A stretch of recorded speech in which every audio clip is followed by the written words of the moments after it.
اب مثلاً میں خود اسی فیز سے گزر رہی ہوں کہ بچہ بڑا ہو گیا ہے تو میری ایکسپیکٹیشن یہ ہے کہ وہ ہر نماز جماعت سے مسجد میں پڑھے، یہ میری ایکسپیکٹیشن.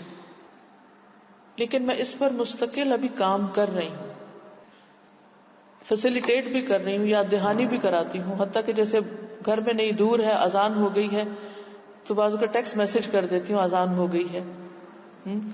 مسجد کوئی قریب ہے یا نہیں، یا واپس آئے گا تو پوچھوں گی کہیں مسجد تھی، پڑھی نماز، کہاں پڑھی، مسجد پڑھی ہے وہی پڑھ لی. لیکن ساتھ ساتھ ہر تھوڑے عرصے کے بعد وہ حدیث سناتی ہوں، زبانی نہیں سناتی، سامنے رکھ کے بتاتی ہوں کہ جو مسجد میں جائے گا اس کو اتنا ثواب ملے گا، جو نہیں جائے گا اس کا یہ ثواب مائنس ہو جائے گا. اور پھر میں صرف یہ نہیں بتاتی 27 ٹائمز، میں کہتی ہوں 27 ٹائمز مسجد سے پڑھنے والے اوپر جائیں گے، اوپر جائیں گے، اوپر جائیں گے. یعنی کہ فزیکلی بھی اس کو اشاروں سے بتاتی ہوں. اب 27 ٹائم تو میں اشارہ نہیں کر پاتی، لیکن ایٹ لیسٹ دیکھو تمہاری نماز یہاں ہے، مسجد والوں کی نماز یوں جائیں گے اوپر قیامت کے دن، یوں. کبھی بتاتی ہوں کہ دیکھو منافقین مسجد نہیں جاتے تھے فجر اور عشاء میں. کبھی کہتی ہوں جس دن تمہاری فجر مسجد میں ہونے لگی میں سمجھوں گی اب تمہارا ایمان مکمل ہوا. یعنی ہر دفعہ ایک بات نہیں کرتی. اور ابھی وہ سٹیج نہیں آئی کہ میں اپنے سخت غصے کا اظہار کروں، ابھی نہیں کر رہی، کیونکہ ابھی میں سمجھتی ہوں کہ ابھی تعمیر ہو رہی ہے اور اس کو ڈسٹرب نہیں کرنا، کہ وہ اس کو لے پکڑ لے. کیونکہ جیسے بچوں کے مسلز کمزور ہوتے ہیں نا، تو آپ ایک چیز انہیں دیتے ہیں وہ گرا دیتے ہیں، پھر دیتے ہیں، پھر کرتے کرتے پکڑنا آتا ہے. یہی حال نالج اور ہیبٹس ہے. ایک دفعہ میں سن کے نہیں آتی چیز، ایک دفعہ کروائی، کر لی، اگلی دفعہ آپ چاہتے ہیں خود ہی چلے جائیں، نہیں ابھی نہیں جا سکتے. آپ پہلے سے بتا، اچھا وہ 5 منٹ رہ گئے اذان ہونے میں، کیا خیال ہے کہ اب یہ وائنڈ اپ نہ کریں اور یہ کام نہ کریں. پھر اس وقت میں یہ بھی ہوتا ہے کہ بعض اوقات یہ بھی کہتی ہوں کہ لیٹ ہو گیا، پیچھے رہ گئے، دیر ہو گئی. ایٹ ٹائمز یہ بھی کہنا پڑتا ہے، لیکن ہر وقت یہ کہنا کافی نہیں ہوتا. اور جیسے اس روز میں نے آپ کو بتایا تھا نا کہ کچھ ساؤنڈز ایسی بنا لیں کہ جو مختلف موقعوں کی مناسبت سے اس کے تلازم سے یا اس کے کنیکشن سے وہ اس کام کو یاد کر لیں. تو یہ ساری چیزیں جو ہیں وقت لیں گی. آپ نے تھکنا نہیں، آپ نے ہمت نہیں ہارنی، پر امید رہنا ہے اور اپنی امیدوں کی یاد دہانی ان کو کراتے رہنا ہے. اور یہ بھی بتانا ہے کہ اگر یہ کام نہیں ہوا تو اس کے کتنے خطرناک نتائج ہو سکتے ہیں. کیا تم چاہو گے کہ قیامت کے دن تم عبداللہ بن ابی کے ساتھ کھڑے ہو؟ ہاں، اگر پہلے آپ نے عبداللہ بن ابی کا کردار واضح کر دیا اور انجام واضح کر دیا، تو جس طرح ایک نرم پودا ہوتا ہے نا تو اس کو سٹیبل ہونے میں وقت لگتا ہے، ایسے ہی کوئی بھی ایک عادت پہلے چھوٹے سے ایک بیج ڈالیں گے آپ، پھر وہ چھوٹی سی کمپل نکلے گی، پھر وہ آہستہ آہستہ بڑھے گی، پھر کرتے کرتے اسٹرانگ ہوگی، پھر وہ پھل لائے گی، پھر آپ وہ پھل کھا کے ٹھنڈے ہوں گے، پھر آپ کو خوشی ملے گی. یہ نہیں ہو سکتا جس دن آپ بیج ڈالیں اگلے دن آپ کو پھل لاؤ، یہ نہیں ہو سکتا، پاسبل نہیں. جی مجھے یاد ہے جب آپ نے پہلی دفعہ شام کے لیے ٹائم ٹیبل بنانے کے لیے کہا تھا، میں اور شام دونوں 4 گھنٹے کا ٹائم سے ہم نے شروع کیا تھا کہ 4 گھنٹے ہم ٹائم بناتے ہیں کہ ہم نے اس وقت کیا کرنا ہے، اس وقت کیا کرنا ہے. اتنا وہ مشکل تھا کیونکہ گروتھ کا ٹائم تھا اور اس وقت اتنا زیادہ اس کے لیے بیٹھنا، پھر اٹھنا، پھر بیٹھنا، اس طرح کا ٹائم ٹیبل بنایا تھا کہ ابھی ہم نکلیں گے، پھر پڑھیں گے، پھر بیچ میں بریک، پھر اٹھنا ہے، پھر کسی کو ملنا ہے، پھر اس طرح کر آہستہ آہستہ ماشاءاللہ پورے دن کا ٹائم ٹیبل بننے لگا. اور اب ماشاءاللہ سے اس کا خود ہی اسکیڈول جیسے سیٹ ہوتے ہیں، میں نے یہ کام کرنا ہے. تو یہی جو آپ ابھی کہہ رہی ہیں کہ بیج آپ نے ڈالا اور پھر وہ گرو کیا، وہ کس طرح سے آگے بڑھتا ہے. بالکل، یعنی ڈے 1 پہ آپ 24 آور کا ٹائم ٹیبل ان کو نہیں دے سکتے قطعاً. ایک چیز کر لیجئے، پھر دوسری، پھر تیسری، پھر چوتھی، کرتے کرتے کرتے انشاءاللہ ایک وقت آئے گا کہ وہ سب کچھ کرنے کے قابل ہو جائیں گے. پھر یہ ہے کہ جو چیزیں آپ ان کو بتائیں ان کو فالو تھرو کریں, اینڈ تک دیکھتے رہیں کہ کیا ہوا. جیسے ایک گارڈنر ہوتا ہے نا, تو وہ یہ نہیں ہوتا بیج ڈال کے پھر سو جاتا ہے, وہ روز دیکھتا ہے کہ اچھا اب کیا سٹیج ہے, اب کیا ہو رہا ہے, اب کیا ہو رہا ہے. تو انشاءاللہ جب آپ اپنی ایکسپیکٹیشن بتا دیں گے اور پھر آپ اس کے بارے میں یاد دہانی کرائیں گے, پھر آپ اس کو تعریف کے ساتھ انعام اور ڈسکرپٹیو تعریف اور پھر نتائج کے بارے میں بتاتے رہیں گے کہ کرنے کا کیا فائدہ اور نہیں کرنے کا نقصان, تو انشاءاللہ ایک وقت آئے گا کہ وہ اپنے رویے تبدیل کریں گے. اس کے لیے ہمیشہ پر امید رہیے کہ تبدیلی ہوگی. یہ نہ کہیں یہ نہیں ہو سکتا. آپ نے کبھی منفی جملہ نہیں بولنا کہ یہ تو میرا بچہ ہوپلیس کیس ہے, یہ کبھی نہیں سدھر سکتا, یہ تو کہنا ہی نہیں.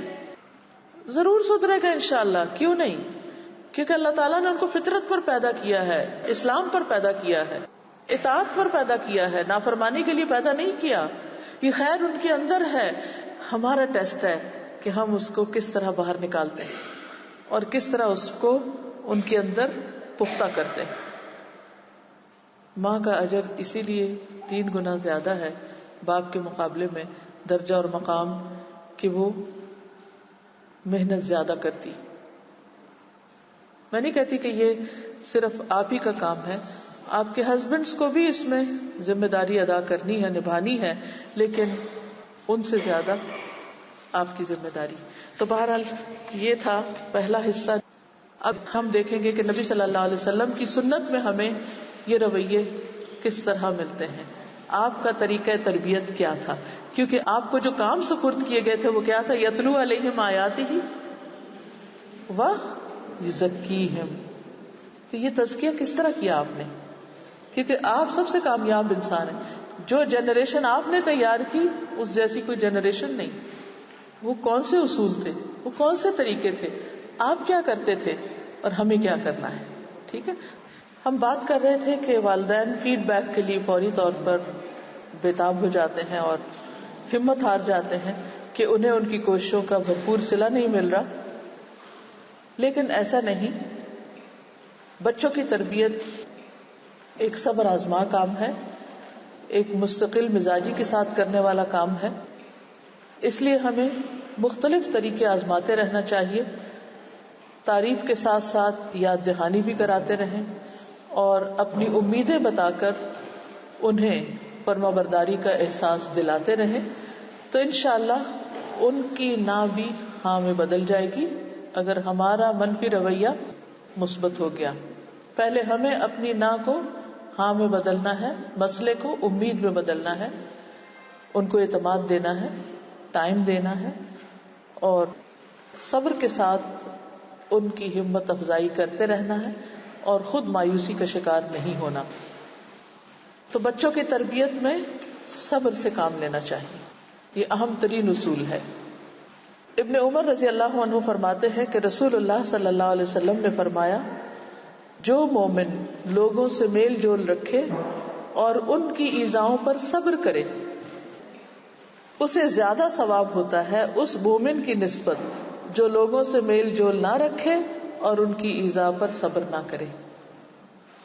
یعنی بجائے اس کے کہ آپ اپنے بچوں کو ابینڈن کر دیں یا اپنے بچوں سے بول چال بند کر دیں یا ان سے تعلق واسطہ کم کر دیں اور ان سے مایوس ہو کر ان کو ان کے حال پہ چھوڑ دیں کہ میں یہ سب دیکھ نہیں سکتی, ان کی بدتمیزی بد اخلاقی, اس لیے اب یہ جو جی چاہے کرے, اس کی بجائے آپ صبر سے کام لیتے ہوئے ان کی طرف سے پہنچنے والی تکلیفوں کو برداشت کرتے رہیں اور تربیت سے کبھی بھی مایوس نہ ہوں, کیونکہ جتنی بھی تکلیف آپ برداشت کریں گے اس پر آپ کے لیے اجر ہی اجر ہے. پھر اسی طرح مومن وہ نہیں کہ جو صرف صلہ ملنے پر کام کرے. یاد رکھیے, مومن دنیا میں نتیجے کی پرواہ کیے بغیر کام کرتا ہے.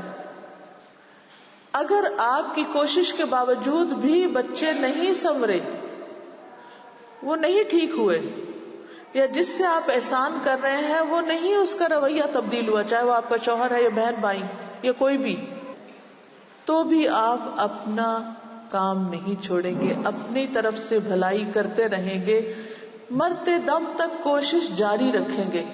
نبی صلی اللہ علیہ وسلم نے فرمایا کسی کام کا بدلہ دینا صلہ رحمی نہیں، بلکہ صلہ رحمی کرنے والا وہ ہے کہ جب اس کے ساتھ صلہ رحمی کا معاملہ نہ بھی کیا جا رہا ہو تب بھی وہ صلہ رحمی کرے. یعنی جب اس کی بات نہ بھی مانی جا رہی ہو تب بھی وہ دوسرے کے ساتھ احسان کرتا رہے، کیونکہ اسے اپنا فرض پورا کرنا ہے. تو تربیت اولاد ہمارا فرض ہے. بچے نہیں بھی سنتے، نہیں بھی جواب دیتے، نہیں بھی بات مانتے، تو بھی ہمیں اپنا کام کرتے رہنا ہے، کام نہیں چھوڑنا، یہ یاد رکھیے.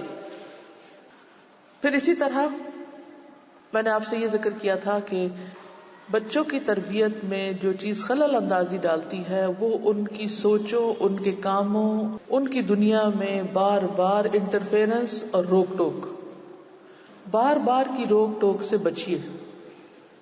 حضرت انس کہتے ہیں اللہ کی قسم میں نے نبی صلی اللہ علیہ وسلم کے ساتھ تقریباً 9 سال گزارے، 9 سال ان کی خدمت کی.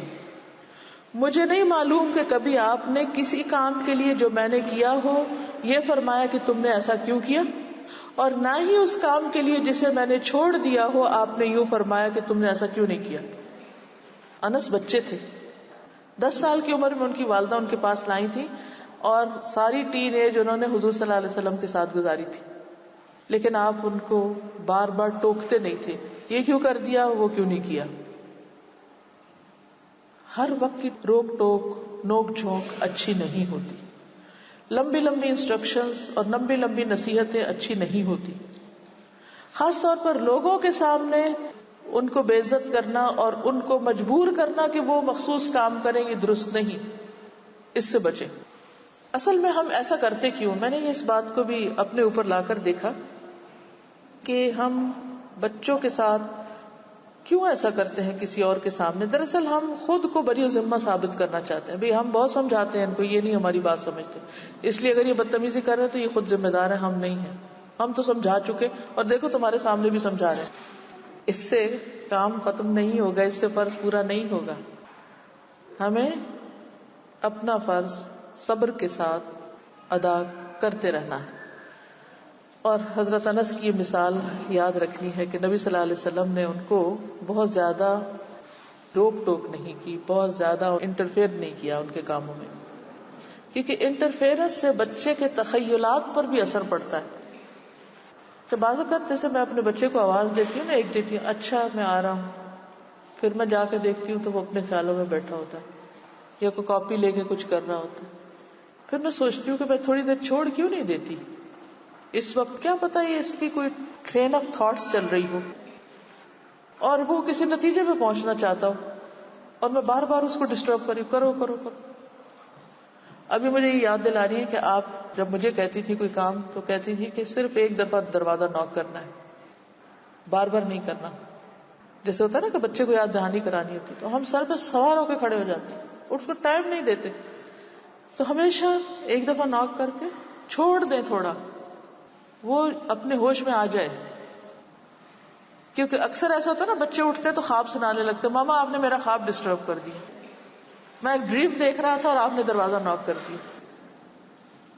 کیونکہ وہ گروئنگ ایج ہے، وہ چیزیں ڈسکور کر رہے ہیں، وہ سمجھنے کی کوشش کر رہے ہیں. ان کا امیجنیشن ہم سے کہیں زیادہ ہوتا ہے، ان کی اپنی ایک ڈریم ورلڈ ہوتی ہے. اور ہم جبر کر کر کے ان کی کریٹیوٹی مار دیتے ہیں، ان کے تخیل میں اتنا ڈسٹربنس کرتے ہیں کہ وہ کسی نتیجے پہ نہیں پہنچ پاتے. لہذا وہ زندگی کے ہر کام میں ان کے بریک آ جاتی ہے، وہ کمپلیٹ نہیں کرتے پھر، کیونکہ ہم نے خود ہی اتنی رکاوٹیں ڈالی، وہ بیچارے کیا کریں. اس عادت سے ہم کو باز آنا ہوگا. واچ کریں، نگرانی کریں، ٹائم دیں، لمٹ سیٹ کریں، لیکن ایک دفعہ ان کو لمٹ سیٹ کرنے کے بعد آزادی دے دیں کہ بھئی یہ 5 گز لمبی رسی ہے، اس کے اندر رہو، باہر نہیں جانا، بس رہو، اچھلو کودو کھیلو، جو کرنا کرو. ٹائم اور لمٹ سیٹ کر دیں. یہ جگہ، اتنا وقت، زمان اور مکان دونوں چیزیں. یہاں تک جانے کی اجازت ہے، اس سے آگے نہیں ہے. اتنی دیر کے لیے اجازت ہے، اس سے زیادہ کی نہیں ہے. لیکن جب آپ ان کو اتنا حصہ دے دیں نا، پھر ایک ایک پیسے کا حساب نہ لیں. اچھا بعض اوقات ہم ان کو عیدی دے دیتے ہیں یا ان کو کوئی پیسے دے دیتے ہیں یا ان کو کوئی چیز دے دیتے ہیں، پھر ہم پوچھتے ہیں اچھا پھر اس کا کیا کیا، اچھا پھر یہ کیا کیا، پھر وہ کیا کیا، پھر بھی چھوڑ دو. جتنا وہ شیئر کرے ٹھیک ہے، لیکن پھر ایک ایک چیز کی مین میخ نہیں نکالنی چاہیے، کیونکہ اس سے کیا ظاہر ہوتا ہے جسے کوئی ٹرسٹ نہیں کر رہا. مثلا آپ بچے کو کہتے بیٹا وضو کر کے مسجد جاؤ، وہ کہتے ہم مسجد میں ہی کر لیں گے. ہوتا نا ایسے کئی دفعہ. آپ مان جائیے کہ انہوں نے مسجد میں کر لیا ہوگا، جب واپس آئے تو عدم اطمینان کا اظہار نہ کریں میرا نہیں خیال کہ تم نے وضو کیا ہے، وہ تمہارے پاؤں میں یہ چیز نظر آ رہی ہے مجھے. نہیں، یہ نہ کہیں، اعتماد کرے. پھر اسی طرح ہر بچہ مختلف ہوتا ہے. ایک بچہ یہ ہوتا ہے کہ اسکول سے آتے ہی پہلے ہوم ورک کرے گا، پھر کپڑے بدلے گا، پھر کھانا کھائے گا. دوسرا بچہ ہے وہ آ کر پہلے کپڑے بدلے گا، پھر ہوم ورک کرے گا، پھر کھانا کھائے گا. تیسرا ہے وہ پہلے آ کے کھانا کھائے گا، پھر کپڑے بدلے گا، پھر ہوم ورک کرے گا. ہے نا، ہر بچے کی عادت فرق ہوتی. ایز لانگ ایز وہ تینوں کام کر رہے ہیں اور چوتھے نماز بھی ہے، یہ سارے کر رہے ہیں، تو ترتیب سے کیا فرق پڑتا ہے. نبی صلی اللہ علیہ وسلم نے حج کے موقع پر ایک نے کہا میں نے بال منڈوا لے، اپنے لا حرج. کسی نے کہا میں نے پہلے قربانی کرا، آپ نے کہا لا حرج. چوتھے نے آ کے کہا میں نے کنکریاں پہلے مار، آپ نے کہا لا حرج، کوئی بات نہیں. ایز لانگ ایز تم یہ سارے کھانے پر کر رہے ہو تو کوئی فرق نہیں کہ یہاں سے شروع کرو یا یہاں سے شروع کرو، بس کرنا مقصود ہے. یہ ایکسپیکٹڈ ہے، یہ کرنا ہے، آپ جیسے بھی کرو. assign the task and leave them alone. آخر ان کی بھی تو عقل ہے، ان کو بھی سوچنے دیں، ان کو بھی کرنے دیں.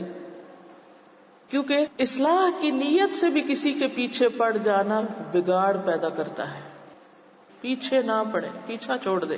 مطلب پیچھے سے بڑا واچ کرنا، مانیٹر کرنا تو ہے، مانیٹر کریں گے کہ کیا ہو رہا ہے، لیکن سر پہ سوار نہیں ہوں گے. اسی طرح ٹو نہیں لگانی، تجسس نہیں کرنا کہ ان کے دراز کھولیں، ان کی ڈائریاں پڑھیں. ٹھیک ہے جب بہت کوئی خرابی ہو تو ضرور آپ دیکھیں کہ کیا ہو رہا ہے، لیکن تجسس نہ کریں، کیونکہ اس سے کیا ہوگا، آپ پریشان ہوں گے اور وہ آپ پر اعتماد چھوڑ دیں گے، شرمندہ ہوں گے. وہ حیا کی چادر تار تار ہوگی، کام خراب ہو جائے گا، پھر وہ برائی پر نڈر ہو جائیں گے. اگر آپ کو پتہ بھی چل جائے کہ آپ کا بچہ کسی انتہائی خراب کام میں، تو صرف اس کو ڈانٹ ڈپٹ کے اور بتا کے مجھے چل گیا پتہ تم نے کیا کیا اور تم کیا کر رہے ہو اور یہ، اور اس سے اصلاح نہیں ہونے کی. وہ چل بھی گیا تو وہ کیا کرے گا. اب آپ دیکھیں اس خرابی کی جڑ کاٹیں. مثلا آپ کو پتہ چلے اس نے جھوٹ بولا ہے. اب ایک طریقہ یہ کہ آپ نے مجھے پتا ہے تم جھوٹ بول رہے ہو، تم جھوٹے ہو، تم جھوٹ بول رہے ہو، یہ نہیں کہنا آپ نے. آپ کو پتا چل گیا کہ اس نے بات غلط کی، اب آپ بالکل ظاہر نہ کریں کہ آپ کو پتا چل گیا. اب آپ اس کو حکمت کے ساتھ جھوٹ کی خرابی بتائیں کہ جھوٹ بولنا کتنی بری بات ہے، اور اس کو نہیں پتا کہ آپ کو پتا ہے کہ اس نے جھوٹ بولا ہے. لیکن جب آپ اس کو چاروں طرف سے گھیر لیں گے نا کہ یہ جھوٹ ہے اور جھوٹ کا انجام یہ ہوگا اور اس کا نقصان یہ ہے، ایسا ہے، ویسا ہے، ویسا ہے، پھر یہ ساری مرم پٹی کر کے نا پھر آپ اس کو چھوڑ دیں. پھر کچھ عرصے کے بعد پھر مانیٹر کریں کہ کیا وہ عادت گئی کہ نہیں گئی. پھر آپ دیکھتے ہیں کہ ابھی بھی نہیں گئی، پھر کوئی اور طریقہ اختیار کریں. جب تک اس کو اس برائی کے بارے میں خود نفرت نہیں ہو جاتی، آپ حقیقت میں جھوٹ نہیں چھڑا پائے. صرف یہ کہنا کافی نہیں کہ جھوٹ بولنا بری بات ہے. اب مثلا یہ حدیث انتہائی مؤثر ہے کہ جو شخص جھوٹ بولے، وعدہ خلافی کرے، خیانت کرے، وہ پکا منافق ہے، خواہ وہ نماز پڑھے اور روزہ رکھے. کتنی سخت حدیث ہے. اب یہ اس وقت آپ نہیں سنائیں گے جب بچے نے جھوٹ بولا، آپ اس سے الگ بتائیں گے، اور اس سے پہلے یہ بتائیں گے منافق کون ہوتا ہے، اور اس کے ساتھ یہ بتائیں گے منافق کا انجام کیا ہوتا ہے. تب یہ حدیث اس کے اوپر اثر کرے گی. آپ خالی لفظوں سے نہیں سکھا سکتے، اسے ریلیٹ کریں ان کی لائف کے ساتھ کہ کہاں تک پہنچاتی ہے یہ چیز. اب مثلا منافق کا انجام کیا ہے، کوئی جہنم کے سب سے نچلے گڑھے میں ہوگا. جنرلی ٹاک کریں کہ منافق جو ڈبل سٹینڈرڈز ہوتے ہیں، جن کے یا دوہرے رویے ہوتے ہیں، ان کا نقصان یہ. اب جب وہ دیکھیں گے کہ اچھا سب سے نچلے گڑھے میں، تو ایک دن جب میں یہ بات کری تو میرا بیٹا کہتا کہ اس سے کیا فرق پڑتا ہے، جب کوئی جہنم میں چلا ہی گیا، اوپر جائے یا نیچے جائے، چلا ہی گیا نا. میں نے کہا نہیں، اس سے بہت بڑا فرق پڑتا ہے. پھر میں نے اسے مختلف چیزوں سے ایکسپلین کیا کہ دیکھو تم نیچے اور تمہارے اوپر کوئی اور چڑھ جائے، اس کے اوپر کوئی اور اس کے اوپر ہو تو فرق پڑے گا یا نہیں؟ تو آپ دیکھو کہ جو سب سے نچلے گڑھے میں ہوں گے اس کے اوپر ان کو تو کوئی روشنی بھی نظر نہیں آئے گی، ان کو تو سانس بھی نہیں آئے گا. ایسا بھیانک منظر پیش کرے کہ وہ کہے واقعی نچلا گڑھا بہت ہی برا گڑھا ہے. پھر اس کو آپ جا کے بتائیں کہ جھوٹ منافقت کی طرف لے جاتا ہے اور منافقت جہنم میں لے جاتی ہے، جہنم کے بھی سب سے نچلے والے گڑھے. پھر اسے سمجھ آئے گی کہ جھوٹ بولنا کیوں برا ہے. لیکن اگر آپ اس کو صرف یہ کہیں جھوٹ نہ بولنا اللہ تعالیٰ جہنم میں پھینکیں گے، یہ نہیں کافی. ہم خالی یہ اسٹیٹمنٹ دہرا دیتے ہیں اور بات ختم کر دیتے اور اس کو سمجھ ہی نہیں آتی کہا کیا آپ نے. بس اس کو یہ ضرور سمجھ آ جاتی کہ اللہ تعالیٰ جہنم میں ڈالتے ہیں، بس وہ یہ امیجن کر لیتا ہے کہ اللہ تعالیٰ کو بہت سخت چیز ہے. لہٰذا جب کوئی اور حکم آپ سناتے ہیں اللہ تعالیٰ کا، اچھا وہ جو جہنم میں ڈالتے ہیں. فرما برداری اللہ کی اگر آپ سکھانا چاہتے ہیں تو صرف ایک ڈر اور خوف سے نہیں کروا سکتے. اس لیے بہت کیئرفل ہوں کہ آپ کس طرح کسی چیز کو پیش کر رہے ہیں، سکھا کیسے رہے، بغیر محسوس کرائے، بغیر شرمندہ کیے، بغیر بے عزت کیے، اور بہت لمبی باتیں بھی نہیں. تھوڑی سی کی پھر ہٹ گئے، تھوڑی سی کی پھر ہٹ گئے، اس رخ سے کی پھر ہٹ گئے، ادھر سے کی پھر ہٹ گئے، ادھر سے کی پھر ہٹ گئے. ایک دن میں نے اپنے بیٹے سے کہا کہ میں تمہیں کسی بات کے لیے مجبور نہیں کروں گی. کہتی بالکل آپ واقعی نہیں مجبور کرتی، لیکن آپ یہاں سے آتی ہیں، یوں آتی ہیں. پھر بندے کو کرنا ہی پڑتا ہے. تو اس سے میں نے اندازہ لگایا کہ جو ہم طریقے کرتے وہ بھی ان کو سب سمجھ آتے ہیں. تو میں نے کہا بیٹا جو اللہ نے کہا وہ تو کرنا ہی ہے نا، وہ تو کرنا ہی ہے نا، انڈرسٹوڈ ہے. کہتے ہیں ہاں واقعی کرنا تو ہے. تو میں نے کہا پھر میں اگر تمہیں یہاں سے پکڑوں گی تم نہیں کرو گے، تو جب ادھر سے لاتی ہوں تو پھر تم گھیرے جاتے ہو. تو آپ نے گھیرنا ہی ہے نا، گھیرنا ہے، سراؤنڈ کرنا ہے کہ وہ شیطان کے ہاتھ نہ چڑھیں، نقصان میں نہ جائیں. پروٹیکٹ کر رہے ہیں نا یوں بھی. تو وہ پروٹیکشن دینے میں آپ کو پتہ نہیں بہت لمبا راستہ ہے، لمبا. پھر آپ جا کے وہ دروازہ بند کرتے ہیں کہ نہیں ادھر نہیں جانا. ساری پین آپ کو خود لینی پڑتی. اور ایک کیا ہے کہ وہاں سے پکڑا اور گھسیٹا، یہ کرنا اور یہ پش کیا، یہ کرو اور یہ نہیں کرو. بہت آسان ہے، نہیں کرنا ہی کرنا ہے تمہیں، اس سے نہیں ہوتا. تو پھر ہم اور ہمارے بچے، ہم ورک کریں گے اپنے اوپر تو بچوں کے اوپر کر پائیں گے. پھر یہ کہ بچوں پہ طاقت کے مطابق بوجھ ڈالیں. اگر وہ بیمار ہیں، وہ کمزور ہیں، وہ چھوٹے ہیں، اتنی بڑی ایکسپیکٹیشن رکھ بیٹھتے ہیں کہ بس وہ بےچارے. اب دیکھیں کہ چھوٹے چھوٹے بچے تھے، کتنے بھاری بھاری بستے ہوتے ہیں بعض اسکولوں میں، ان کی کمریں دوری ہو جاتی ہیں اتنے بڑے بڑے سیچل اٹھا کے. تو جب اللہ نے کسی کے اوپر اس کی وسعت سے بڑھ کے بوجھ نہیں ڈالا تو ہم کیوں ڈالتے ہیں؟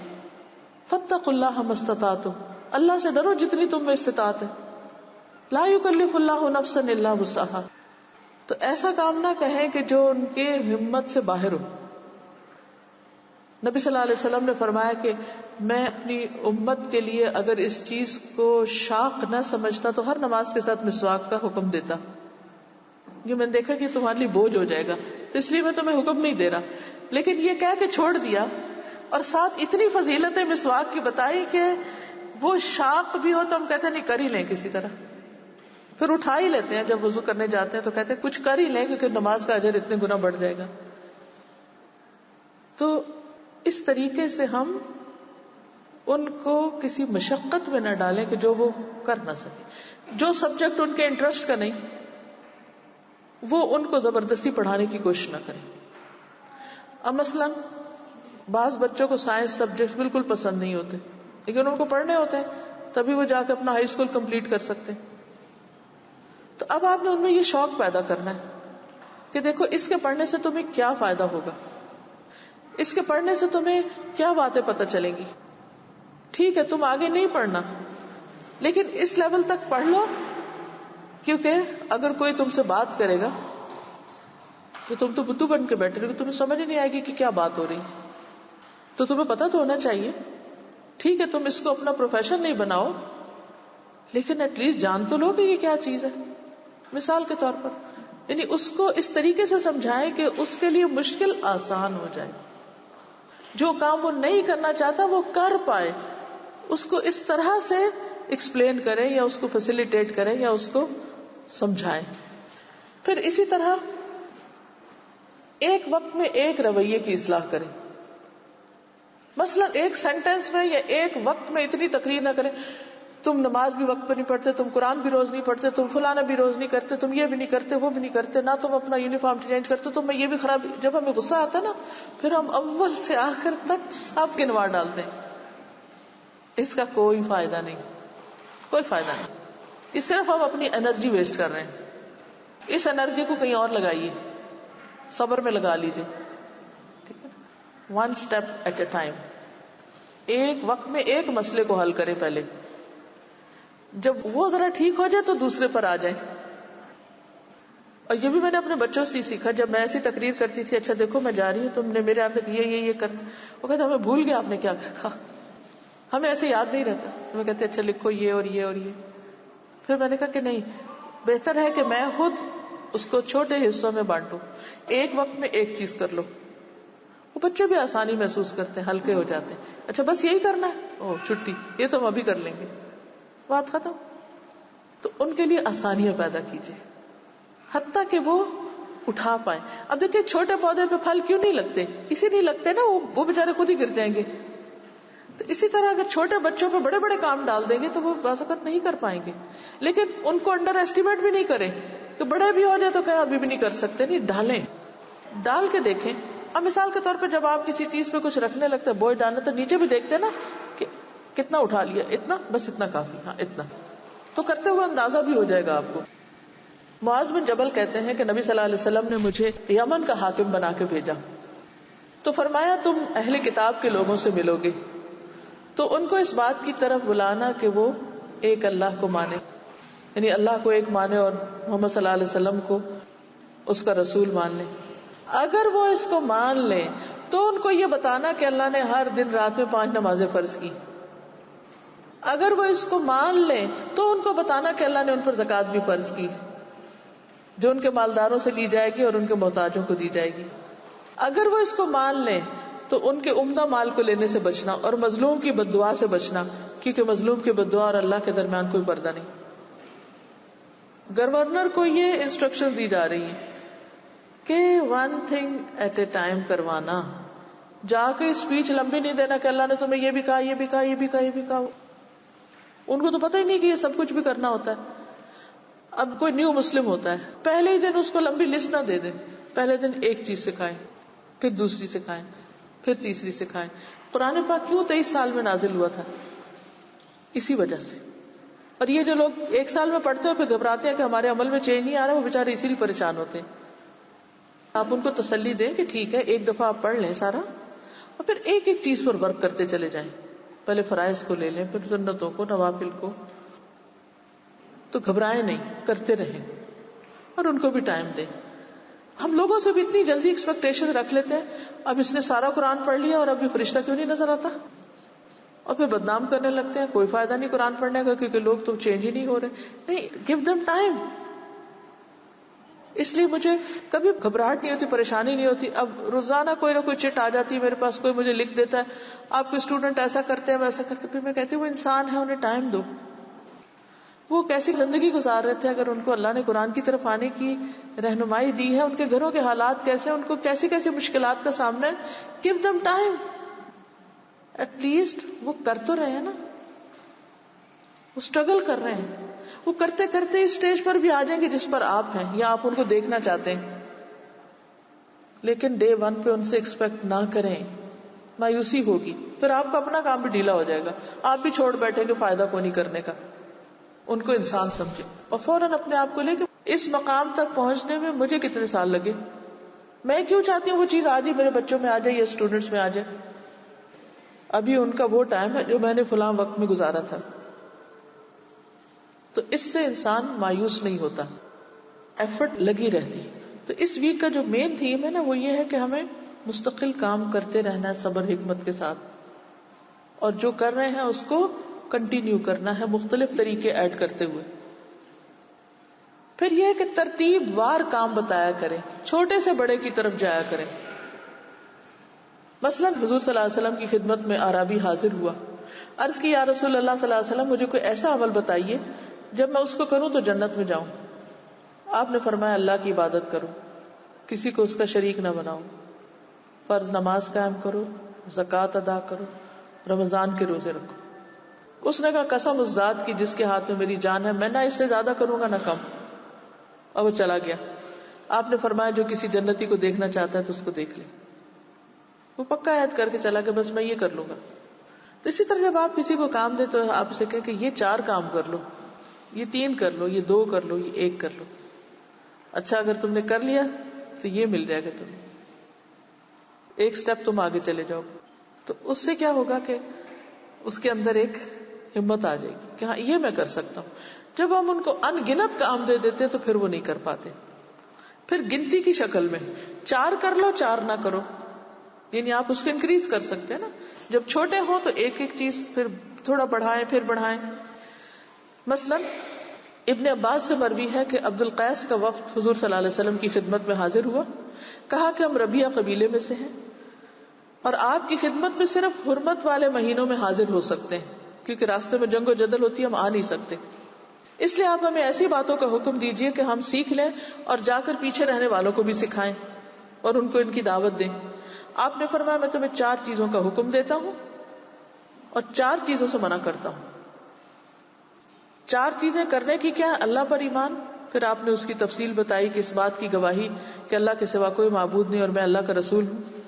دوسرے نماز, تیسرے زکوٰۃ, چوتھے جو مال غنیمت تمہیں ملے اس میں سے 5واں حصہ مجھے ادا کرنا, کیونکہ اللہ رسول کا تھا نا 5واں حصہ. 4 چیزوں سے منع کرتا ہوں. کدو کے برتن, سبز لاکھی, کھجور اور تارکول کے برتنوں کو استعمال کرنے سے روکتا ہوں. یہ استعمال نہیں کرتے, یعنی کچھ برتن استعمال کرنے سے روکا ان کو, کیونکہ اس قوم میں خاص طور پر ان کو استعمال کیا جاتا ہے, ان میں شراب وغیرہ بنتی تھی تو اس وجہ سے ان کو روکا. پھر سٹیپ بائی سٹیپ, جیسے بچہ چلنا سیکھتا ہے نا تو وہ ایک دم بھاگتا تھوڑی ہے. پہلے آپ اس کو کھڑا کرتے ہیں, انگلی سے چلاتے, پھر کسی چیز کے سہارے سے چلاتے ہیں, پھر آپ اس کو تھوڑا سا چھوڑتے پھر پکڑ لیتے ہیں, پھر کرتے کرتے پھر وہ آہستہ آہستہ چلنے لگتا ہے, پھر دوڑنے لگتا ہے. یہی ترتیب ہر کام میں رکھیے. پہلے ایک لفظ بچے بولتے ہیں, پھر 2 لفظ کرتے, پھر 3, پھر سینٹینسز بولنے لگتے ہیں, پھر پورے کے پورے پیراگراف. تو ہر چیز میں آہستگی, ترتیب, تدریج یاد رہے گا. ترتیب, تدریج, گریجولی. جیسے شراب جب حرام ہوئی تھی تو سٹیپ بائی سٹیپ حرام ہوئی تھی, ایک ہی دفعہ نہیں. پھر کنسسٹنسی, تسلسل. مثلا آپ اگر ایک عادت پہ کام کر رہے ہیں تو یہ نہیں کہ ایک ہفتے میں ایک پہ کام کیجیے اگلے میں دوسرے, نہیں, جب تک وہ پکی نہ ہو جائے لگے رہیے اس پر. ساتھ دوسری شروع کر سکتے ہیں ٹارگٹ, لیکن اس ایک کو چھوڑنا نہیں. مثلا آپ یوں سمجھے کہ جیسے رسیاں لٹک رہی ہیں نا, تو پہلے آپ نے ایک کو پکڑا, پھر آپ دوسری کو پکڑ کے ساتھ ملاتے, پھر تیسری کو پکڑتے, پھر چوتھی کو پکڑتے, 5ویں. یہ نہیں کہ چوتھی کو پکڑتے ہوئے پہلی چھوڑ دیں, وہ پکڑے رکھیں گے, ساتھ ایک اور ملا لیں گے, ایک اور ملا لیں گے, پھر ایک اور لے لیں گے, پھر ایک اور لے لیں گے. کرتے کرتے وہ ایک مضبوط رسی بٹ جائے گی.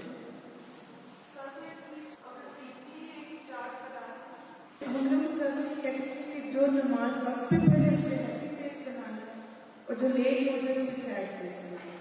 تو وہ بچوں کو بہت ایکسائٹمنٹ ہوتی ہے. پھر ہم کاؤنٹ کرتے تھے کہ اس ویک میں کس کے زیادہ ہیپی فیسز ہیں, کس کے سیڈ فیس ہیں. تو ایسی ایکٹیویٹیز سے جیسے وہ بچے بالکل, یہ واقعی بہت کام کی چیز ہے. میرے بچوں کے ابھی تک وہ چارٹ پڑے ہوئے بھی ہیں کہ جب وہ نماز سیکھ رہے تھے اور وہ ٹک کر رہے تھے اور پھر اس پہ ان کو انعام ملتا تھا. پھر ہم نے علیحدہ میں ایک صلاۃ ٹائم ڈائری بھی پرنٹ کروا لی تھی, کیونکہ یہ تجربہ بہت کامیاب ہوا تھا کہ ان کو یہ ہوتا تھا کہ ہم نے اپنی بس وہ ٹک لگانا ہے, چاہے وہ لیٹ پڑھیں یا قضا پڑھیں یا کچھ بھی, ٹک لگانا ہے. اور وہ کئی ہفتے تک جب وہ ٹک لگتا رہا اور وہ اپنا حساب خود کرتے رہے تو ان کی عادت بھی پکی ہوگی بائی دا ٹائم. تو ان کو ٹارگٹ دے کے خود سے خود پہ بھی ورک کرنے دیں کہ کیسے آپ نے اپنے ٹارگٹ میٹ کرنے, لیکن وہ کلیئر ہونے چاہیے, ایکسپیکٹیشنز کلیئر ہونی چاہیے. پھر آپ دیکھیے کہ اپنی طاقت کے مطابق کام کرنا. نبی صلی اللہ علیہ وسلم نے فرمایا کہ اللہ تعالیٰ کو وہ کام سب سے زیادہ پسند ہے جو عمل میں خواہ تھوڑا ہی ہو لیکن مسلسل ہو. حضرت عائشہ جب بھی کوئی عمل کرتی پھر اس کو اپنے لیے لازم کر لیتی. یعنی کوئی ایک عادت شروع کرتی پھر اس کو پکا کر لیتی، پھر دوسری شروع کرتی پھر اس کو پختہ کر لیتی. جیسے مسواک کرنے کی عادت ہے، آپ نے شروع کیا پھر بیچ میں چھوڑنا نہیں، پھر اس عادت کو پختہ کر لیے. پھر جیسے دائیں جوتا پہلے پہننا ہے، ایک سنت ہے، فالو کرنی ہے، اجر ہے اس پر. اب آپ میک شور کریں گے کہ ہمت کر کے اور انٹینشنلی آپ اس کو دائیں جوتے کو پہلے پہنیں گے، بچے کو بھی اسی طرح پہنائیں گے. تو پھر آپ نے مثلا بیٹھ کے پانی پینا ہے یا دائیں ہاتھ سے پینا ہے، کوئی بھی آپ نے سنت کرنی تو ایک چھوٹی سی سنت شروع کر لیں، پھر اس کے اوپر تسلسل کریں، پھر وہ پکی ہو جائے پھر ساتھ اور شروع کر لیں. بہت ساری چیزیں اکٹھی شروع نہیں کریں، گھبرا جائیں گے. حضرت عائشہ فرماتی ہے کہ رسول اللہ صلی اللہ علیہ وسلم کے پاس ایک چٹائی تھی اور آپ رات کو اس کا ایک حجرہ سا بنا لیتے تھے، پھر اس میں نماز پڑھتے تو صحابہ بھی ساتھ نماز پڑھنے لگے. آپ دن کو اس چٹائی کو بچھا لیتے. ایک رات صحابہ کو ہجوم ہو گیا. آپ نے فرمایا اے لوگو، تم پر اتنا عمل کرنا لازم ہے جس کی تم طاقت رکھتے ہو. اللہ ثواب دینے سے نہیں تھکتا، تم عمل کرنے سے تھک جاتے ہو. یعنی اچانک شروع کر کے پھر چھوڑنا نہیں. اللہ کے نزدیک پسندیدہ عمل وہ ہے جس پر دوام ہو، خواہ وہ تھوڑا ہی کیوں نہ ہو. اور آل محمد صلی اللہ علیہ وسلم کا بھی یہی معمول تھا کہ جب کوئی عمل کرتے تو مستقل مزاجی سے کرتے. تو ون ورڈ میں اس ویک کی تھیم کیا ہے؟ مستقل مزاجی. اور اتنا ہی کام کرے کہ جس کو آپ پھر مینٹین کر سکیں. اب مثلاً اگر آپ ایکسرسائز کرتے ہیں، ایک دن آپ گھنٹہ بھر کر لیں اور دوسرے دن آپ کچھ بھی نہ کریں، پھر آپ کسی دن 2 گھنٹے کر لیں اور پھر کچھ بھی نہ کریں، پھر آپ کہ نہیں وہ ویک میں اتنے گھنٹے کرنی ہوتی. نہیں، وہ ویک میں ایک ہی دفعہ ساری کرنے سے اتنا فائدہ نہیں ہوگا جو روزانہ تھوڑی تھوڑے کرنے سے ہوگا. اسی طرح اللہ تعالیٰ چاہتے تو بس یہ ٹارگٹ دے دیتے دن میں 5 نمازیں پڑھنی، ہم ساری عشاء کے وقت اکٹھی کر لیتے، تو اس کا وہ فائدہ تو نہیں ہے نا کہ جو دن کے ہر تھوڑے وقت کے بعد نماز پڑھنی ہوتی ہے. کیونکہ نبی صلی اللہ علیہ وسلم نے فرمایا کہ اللہ تعالیٰ نہیں تھکتا، تم تھک جاؤ گے. تو اللہ تعالیٰ کو وہ عمل محبوب ہے جس پر مستقل مزاجی کی جائے. عبداللہ بن عمرو بن عاص سے مروی ہے کہ نبی صلی اللہ علیہ وسلم نے فرمایا اے عبداللہ فلاں کی طرح نہ ہو جانا، وہ رات میں عبادت کیا کرتا تھا پھر اس نے چھوڑ دی. تو اصل کیا ہے؟ کام کرنا ہے، پھر یاد دہانی کرانی. بچوں کو یاد دہانی کی بہت ضرورت ہوتی. اب بعض مائیں کہتی ہیں کہ ہم بار بار کہیں ان کو کہ نماز پڑھو. یہ بار بار کہنا نہیں ہے، یہ یاد دہانی ہے. اس کو بار بار کہنا نہ کہیں، یاد دہانی کرنا سمجھیں، ریمائنڈر. کیا ہمیں ریمائنڈر کی ضرورت ہوتی اپنے لیے؟ ہوتی ہے نا. ہم ایک دوسرے کو بھی کہتے ہیں اچھا مجھے یاد کرا دینا، تو بچے تو جلدی بھول جاتے ہیں، تو ان کو بھی ریمائنڈر چاہیے ہوتے ہیں. اس وقت فرسٹریٹ نہ ہو، بتا تو چکی تھی میں، پھر تم کیوں بھول گئے؟ تمہیں یاد رکھنا چاہیے تھا. وہ ٹھیک ہے سب باتیں، لیکن ابھی عادت پختہ نہیں ہوئی جب تک یاد دہانی. اور الحمدللہ ماؤں میں یہ عادت ہوتی بھی ہے، دور بیٹھے بھی وہ ان کا پیچھا کرتی رہتی ہیں کہ تم نے ناشتہ وقت پہ کرنا ہے، تم نے یہ کرنا ہے وہ کرنا ہے. لیکن وہ ہمارے سارے ٹارگیٹ دنیا سے متعلق ہوتے ہیں. دین سے متعلق جو چیزیں ہم نے ان کے اندر ڈالنی ہیں ان کی عموماً یاد دہانی بھول جاتے ہیں. پھر ہم سوچتے ہیں یہ تو ٹو مچ ہو جائے گا، اب باقی اتنا کچھ کہا ہے تو اس کو چھوڑ دو، تو دین پہ کمپرومائز کر لیتے ہیں آگے. وہ نہیں ہونا چاہیے. ٹھیک ہے نا. چلیے آج کے لیے اتنا کافی ہے. اگر کوئی سوال ہو آپ کے ذہن میں تو وہ کر لیجئے، انشاءاللہ باقی کل ہم مکمل کریں گے اور آج کی باتوں کی کل تھوڑی سی پھر ریمائنڈر بھی ہو جائے گا. مجھے امید ہے کہ آپ اپنے اسائنمنٹس کر رہے ہیں اور اس کے ساتھ ساتھ اپنی ان چیزوں کو پختہ بھی کرتے جا رہے ہیں. جی بہت اچھا سوال ہے ان کا کہ مستقل مزاجی کے لیے کوئی ٹپ بتائیے. اس میں میں چاہوں گی آپ لوگ بھی شیئر کریں، لیکن مجھے جس چیز نے بہت فائدہ دیا وہ یہ کہ کاموں کو میں نے ٹائم کے ساتھ باندھا. مثلاً ہمیں دن میں 5 نمازیں بتائی گئی. اگر مختلف کاموں کو آپ 5 نمازوں کے آس پاس کر لیں، مثلاً فجر سے پہلے یہ کرنا ہے، فجر کے بعد یہ کرنا ہے، ظہر سے پہلے یہ کرنا ہے، ظہر، کیونکہ نماز تو پڑھنی ہی پڑھنی ہے، وہ تو فرض ہے نا. تو میں سوچتی ہوں کہ اللہ تعالیٰ نے یہ فرض کیوں قرار دیا کہ کسی حال میں معاف نہیں، کہ اس وقت تو ہم اللہ کے حضور حاضر ہوں گے سب کچھ چھوڑ کے. تو جب ہم اس کے ساتھ کسی چیز کو کر لیتے ہیں نا تو پھر وہ آسانی ہو جاتی ہے. ٹھیک ہے نا. اور اس میں پھر پرائرٹائز کرنا ہوگا کہ کون سی چیز ہم نے کرنی ہی کرنی ہے اس وقت. تو انشاءاللہ آپ دیکھیں گے کہ آپ کو پھر بھولے گا نہیں. پھر جب وہ چیزیں عادت بن جائے تو پھر اگلا ٹارگٹ سیٹ کر لیں. ایک یہ طریقہ ہے. دوسرا یہ ہے کہ آپ مختلف جگہوں پر لکھ لیں یا مختلف جگہوں کے ساتھ ان کو باندھ لیں. مثلا روزانہ کا ذکر ویسے تو انسان کرتا ہی رہتا ہے، لیکن جیسے ذکر الہی کا کارڈ ہے تو اس کو آپ نے کس وقت پڑھنا ہے. جس وقت پڑھنا ہے، مثلا کچن میں پڑھنا ہے تو کچن میں اس کو لگا لیں، گاڑی میں پڑھنا ہے تو گاڑی میں رکھ دیں. پھر اسی طرح باقی بھی جو کام آپ نے کرنے ہیں مختلف جگہوں پہ ریمائنڈر لگا دیں. کچھ کاموں کے لیے دن مقرر کر لیں. ٹھیک ہے. اچھا، اسی طرح یہ ہوتا ہے، ایک رکاوٹ مستقل مزاجی میں یہ ہوتی ہے کہ آپ تو کرنا چاہتے ہیں، گھر والے نہیں وہ کام کرنے دیتے. پھر اپنے ٹائم ٹیبل کو ان کے اراؤنڈ بھی بنائیں. ٹھیک ہے نا، کہ وہ کس وقت آپ کو وہ کرنے دیں گے. مثلا کچھ کاموں کو جب بچے اسکول گئے ہوں اس وقت کریے تاکہ وہ رکاوٹ نہ ہو. کچھ کاموں کو ان کے ساتھ مل کے پلان کیجئے تو آسانی ہو جائے گی. کچھ کاموں کے لیے دن مقرر کر لیجئے کہ مثلا جمعے کے دن یا جمعرات کی شام کو، ویکینڈ پر ہم یہ کام کیا کریں گے. مثلا کوئی آؤٹنگ ہے، کوئی ان کے ساتھ کھیل ہے آپ کا، کچھ بھی، اس کو بھی اتنی اہمیت دیجیے جتنی پھر آپ دوسری چیزوں کو دیتے ہیں. ہم کیا کرتے ہیں، بچوں کے ساتھ کیے ہوئے وعدے کو ایک طرف پھینک دیتے اور باقی سارے کام اپنے نپٹاتے رہتے ہیں. اس سے پھر کام نہیں ہوتا. کوئی آپ میں سے ٹپ شیئر کرے گا کہ مختلف چیزوں کی عادت کیسے بنائیں اور مستقل مزاجی کے ساتھ کیسے کریں؟ جی ہاں، چیک لسٹ بنانے سے بہت فائدہ ہوتا ہے. مثلا یہ ہے کہ زندگی کے مختلف حصوں میں آپ کو مختلف کاموں کی، مختلف طرح کی ایکسرسائزز کی، مختلف طرح کی پریکٹسز کی، مختلف چیزیں سیکھنے کی ضرورت ہوتی. اب وہ جو ٹائم ٹیبل آپ نے 5 سال پہلے بنایا تھا وہ آج نہیں چلے گا. لہذا بدلتے ٹائم کے ساتھ جب کہیں چینج آئے تو جو ٹائم ٹیبل آپ بنائیں اس کی ترتیب اپنے پاس لکھ لیا کریں کہ مجھے صبح اٹھ کے یہ کرنا ہے، پھر یہ کرنا ہے، یہ کرنا ہے، یہ کرنا ہے، یہ کام کرنے، یعنی ٹاسک اپنے بنا لیں. پھر ان کو مختلف خانوں میں ڈال دیں اور پھر اس وقت میں اس کو کرنے کی کوشش کریں. جی آپ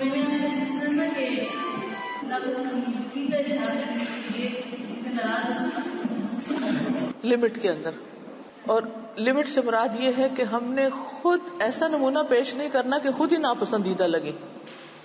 سمجھئے؟ یعنی مثلا ہم بعض اوقات اتنا ناک منہ چڑھاتے ہیں کہ ہماری شکل بگڑ جاتی، یا ایسے آواز میں بولتے ہیں جو گدھے کی آواز ہوتی ہے، یا ایسے کام کرتے ہیں کہ جو ہماری شخصیت کو مسخ کر دیتے ہیں. اس کا آپ نے خیال رکھنا ہے. ناپسندیدگی کا اظہار ضرور کریں لیکن آپ خود ناپسندیدہ نہ لگیں. ٹھیک ہے؟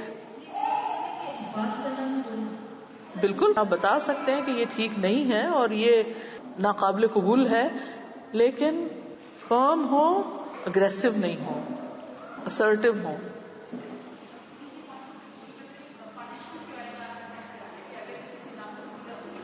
جی پہلے آپ سمجھا کے جب ایک وقت آئے تو آپ پنش کر سکتے ہیں، مگر پنشمنٹ ایسی نہ ہو کہ جس سے فائدے کی بجائے الٹا نقصان میں چلا جائے، ہارمفل نہ ہو. جیسے آپ صلی اللہ علیہ وسلم نے مارنے کی بات کی، بچے کو 10 سال سے پہلے مارنا نہیں چاہیے. اب یہ ہے کہ جب مارے بھی تو آپ نے فرمایا چہرے پہ نہیں مارو، ایسی جگہ نہیں مارو کہ نشان پڑے. پھر کیا ماریں گے آپ؟ ایسے ہی ہلکا پھلکا ہی کچھ کریں گے نا، چمڑی نہیں ادھیڑ سکتے. یعنی پنشمنٹ کا بھی ایک لمٹ ہے. جی آپ فرمائیے. میں آپ کو میں نے اس کو دیکھ کے اور جہاں جہاں سپلیکیشن دیکھ سکتے تھے تب مجھے منٹ میں دیکھنا ہے تو اسی پہ لگا دی. واش روم کا پانی لگا دیا.